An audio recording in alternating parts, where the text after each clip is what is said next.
Hey, kamusta kayo mga tropa? So dahil nga nagbalik eskwela na naman tayo, tuturuan ko kayo kung paano mag-cutting. Joke lang guys.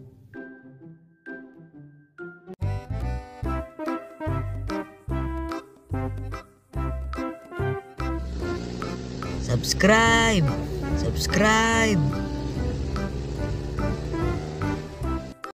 For today's video mga tropa, pag-uusapan natin kung ano-ano nga ba mga dahilan kung bakit nga ba nagkakating ang mga estudyante. At para pala sa mga batang nanonood dyan, please lang, wag nyo tong gagayahin, okay? Unang-una, siguro napaka-boring sa classroom nila.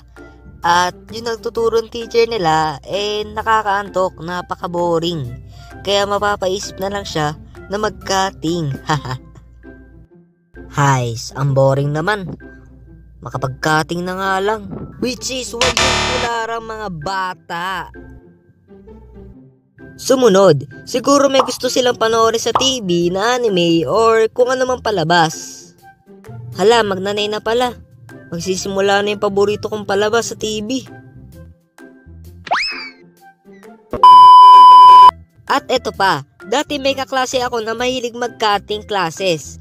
One time, nung pumapasok ako sa school, nakita ko siya na nakatambay lang sa harap ng school namin. Tapos kapag nagbebel na yung school namin, maglalakwatsa na siya kung saan-saan. Tas akala ng mga magulang niya, ang sipag-sipag mag-aral ng anak nila. Online games. Siguro ito rin ang mga nagiging takbuhan ng mga estudyanteng nagkakating. Uy pre, tara makapag-cutting. Lilibre na kita ng panlaro mo sa PisoNet. Ah talaga? Sige, tara na. So, kayo mga men, ano ang dahilan nyo kapag nagka-cutting classes kayo dati? So, that's it guys. Thank you sa panonood. Wag nyo gagayahin yung mga kinuwento ko dito ha.